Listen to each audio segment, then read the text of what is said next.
our coaches have done a good job of,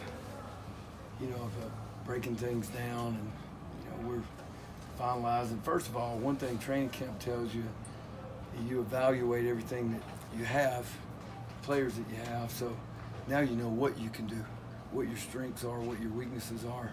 So that gives us a little bit better idea of, how we'll approach it. But yes, we're getting more into the game plan mode versus TCU. What's showing to be your strengths in the defense right now? I think starting up front, I think our front has played better. I think we coaches have done a good job of getting the guys in shape.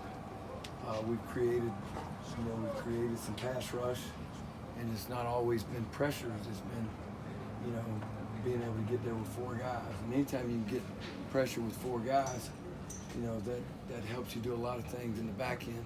Now, that being said, when you have running quarterbacks and guys that can scramble around, you got to be able to manage those guys too. I've really been impressed with these young outside linebackers. Tajay McCoy, for a freshman, he's still got a long way to go, but he knows how to play the game. He plays fast, he plays hard.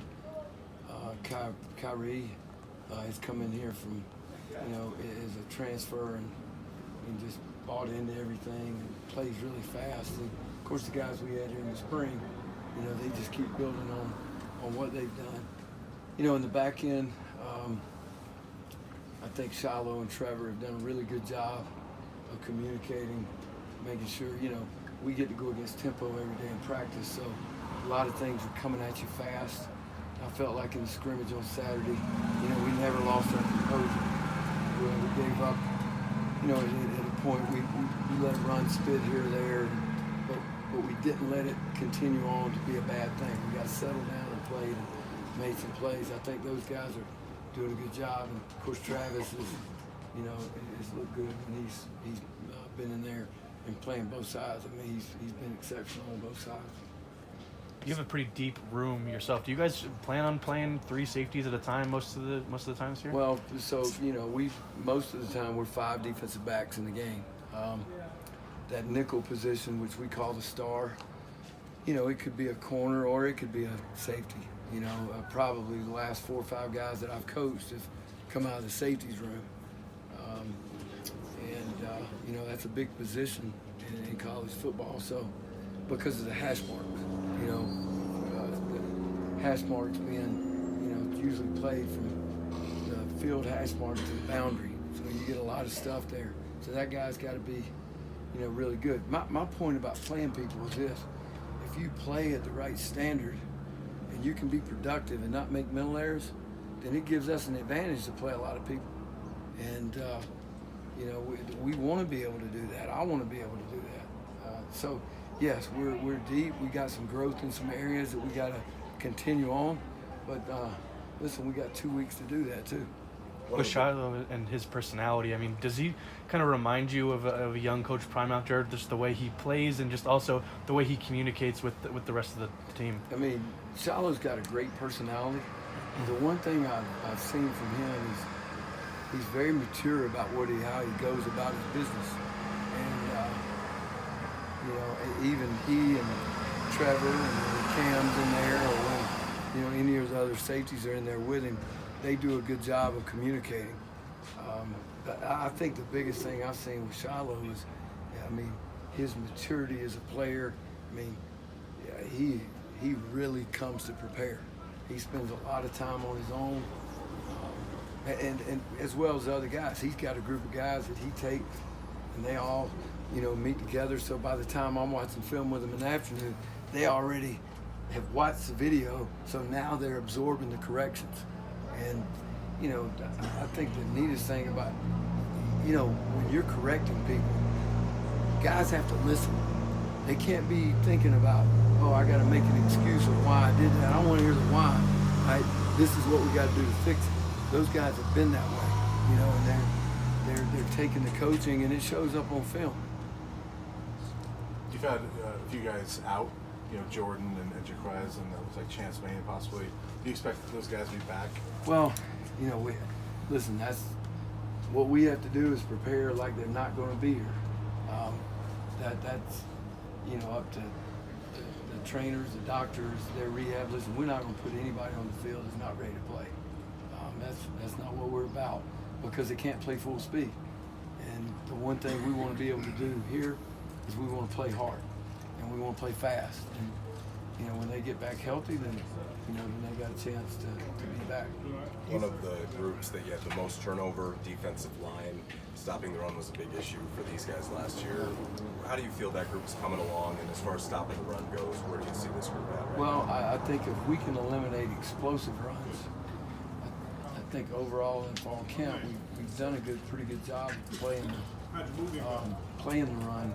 We just got to eliminate the explosive run. Now, most people, when they talk about run defense, they all put it on the defensive line. To a point, it starts there, because you got to be strong in the middle. But how you play the edges of defense, how you squeeze the ball in the secondary. Secondary is as important in run support as the front four. But usually, when it's pass defense, you think it's the DBs. Run defense, you think it's the front, but it's a combination of both. Usually, when you have good pass defense, when you get good pressure. When you have good run defense, you got good fits with the linebackers, and you got good squeeze and overlaps in the secondary. So it's both. But I am pleased with what Coach Sal has done with these guys. I mean, he and Nick have done a really good job. They work good together up front. They tie things in together. But I've seen, Shane Coates just improves every day. Leonard Payne's had a really good camp. Amari has done some really good things. He gets, brings some girth in there. And then, Bishop Thomas is, he can wreck a lot of things. He causes a lot of havoc. Not very tall, but he can move.